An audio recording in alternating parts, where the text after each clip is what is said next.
अस्सलाम वालेकुम दोस्तों, कज़ाफ़ी स्टेडियम रेनोवेशन प्रोजेक्ट की लेटेस्ट वीडियो लेकर आपकी खिदमत में हाज़िर हैं।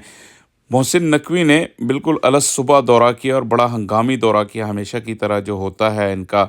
कज़ाफ़ी स्टेडियम के प्रोजेक्ट का उन्होंने जायज़ा लिया और आप देख सकते हैं कि ओवरनाइट भी यहाँ लाइटिंग का जो इंतज़ाम है, बाकी स्टैंड्स में थ्रू आउट जहाँ पे तोड़-फोड़ का काम हो रहा था, तो वहाँ पे आप देख सकते हैं कि वहाँ भी लाइटिंग है। इसका मतलब है कि काम जारी है। अलबत्ता मोहसिन नकवी के विज़िट का जो मकसद था, वो ये था कि जो 25 तारीख की डेडलाइन है, पहली स्टोरी की छत डालने की, उसको जो है वो स्पीड अप करना था। लेकिन जब वो आते हैं तो ज़ाहिर है फिर हर तरफ जायज़ा लेते हैं और बाकी उन्होंने स्टैंड्स के काम का भी जायज़ा लिया। जो ट्रेंच हो रही थी उसके बारे में भी उन्हें आगाह किया गया।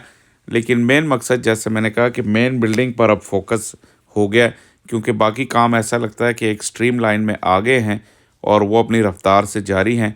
लेकिन अब जो डिटरमिन करेगी चीज़ कज़ाफ़ी स्टेडियम प्रोजेक्ट की स्पीड की, वो मेन बिल्डिंग होगी और उसके बारे में उन्होंने इंस्ट्रक्शन जारी की। और जो उनकी डेडलाइन है छत के लिए 25 तारीख की, जिसमें अब 11 दिन बचे हैं, लगता है कि वो मुकम्मल हो जाएगी। जिस तरह के स्ट्रक्चर खड़ा हो चुका है, बेसमेंट का काम काफ़ी हद तक कंप्लीट हो गया है, यानी एक शेप उसकी निकल आई है। और क्योंकि अब ग्राउंड फ्लोर पे जो मेन बिल्डिंग है और मेन एंट्रेंस है, जो 3D मॉडल आपको याद होगा अगर, तो उसके आगे एक बहुत बड़ा कोर्टयार्ड, एक सैन टाइप था और उसके अंदर से फिर एंट्रेंस होती है आपकी ऑफिसेज़ की जानिब और ऑफिसेज़ से आगे स्टैंड्स की जानिब।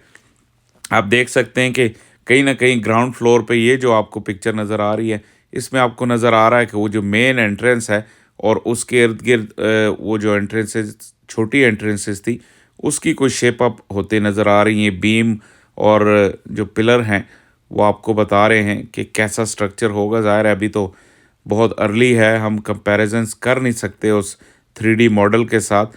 लेकिन जो ही ये पहली छत डलेगी 25 तारीख के आसपास, जो स्टेडियम का जो मेन एंट्रेंस है या फर्स्ट फ्लोर का जो स्ट्रक्चर है, वो हमें वाज़ेह होना शुरू हो जाएगा।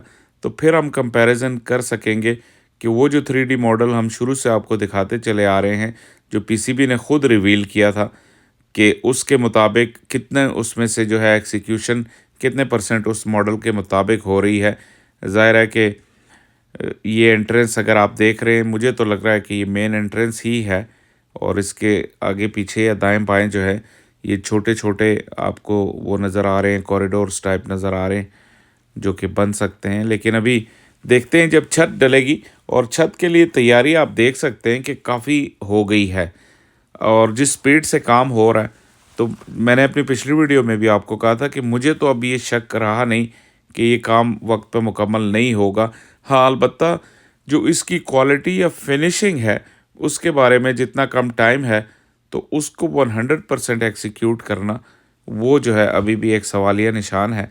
लेकिन ऑन ग्राउंड ये जो ग्रे स्ट्रक्चर का काम है, बेसिकली तो वैसे अक्सर यही कहा जाता है, कंस्ट्रक्शन से जो लोग वाकिफ़ हैं वो ये कहेंगे कि जितना टाइम ग्रे स्ट्रक्चर में लगता है, उससे तकरीबन दुगना टाइम जो है वो लगता है फिनिशिंग में। लेकिन यहाँ मामला देखते हैं कि क्या है, क्योंकि यहाँ तो ग्रे स्ट्रक्चर मुकम्मल होने में भी अभी वक्त है। और जैसे मैं बात कर रहा था वो मेन एंट्रेंस की, ये आपको एक दफ़ा फिर वाज़े नज़र आ रहा है कि ये शायद वो मेन एंट्रेंस की जो सेंट्रल एंट्रेंस होगी वो होगी। ज़ाहिर है एंट्रेंस एक तो नहीं होगी उस मेन बिल्डिंग में। लेकिन देखते हैं कि 25 तारीख तक बिल्डिंग की क्या शेप निकलती है। ओवरऑल अगर जनरली मैं आपको थोड़ा-सा और अपडेट करूँ बाकी चीज़ों के बारे में, तो ट्रेंच और जो स्टैंड्स का जो फ़ासला है, उस पे एक क्वेश्चन मार्क आप अक्सर अपने कमेंट्स में करते हैं और मुझे जो है वो उस चीज़ पे थोड़ी-सी अभी इसलिए रिसर्च करनी है कि जब स्टैंड्स फाइनली बिल्ड होने शुरू होंगे, तो हमें एग्ज़ैक्ट अंदाज़ा होगा। 3D मॉडल के मुताबिक तो ट्रेंच के बिल्कुल करीब तक जो है वो एलिवेशन है स्टैंड्स की। लेकिन क्योंकि अभी स्टैंड्स पे एक ही वो जो आपको हमने स्टेप्स दिखाए हैं काफ़ी दफ़ा, एक वही बना है और वो मुझे नहीं लगता कि वो परमानेंट है। वो सिर्फ़ एक आइडिया के लिए बने थे। लेकिन जब एक स्टैंड मुकम्मल इरेक्ट हो जाएगा, तो फिर अंदाज़ा हो जाएगा कि कितना फ़र्क पड़ा है पिछले जो जंगले से और अब तमाशाई कितने नज़दीक होंगे एक्शन के। काफ़ी नज़दीक होंगे पहले की निस्बत, ये मुझे तो कम से कम काफ़ी ये श्योर है। लेकिन कुछ लोग ये भी कहते पाएँगे कि जी, इतना काम करने के बाद इतना 5-10 गज़ का जो है वो फ़ासला कम हुआ है तो इससे कोई ख़ास फ़र्क पड़ेगा नहीं। मैं इससे एग्री नहीं करता, लेकिन इसीलिए मैं आपको इनकरेज करता हूँ कि आप अपने कमेंट्स किया करें, ताकि आपके व्यूज़ मुझे पता लगते रहें और हम उनके जवाब हासिल करने की कोशिश करें आपके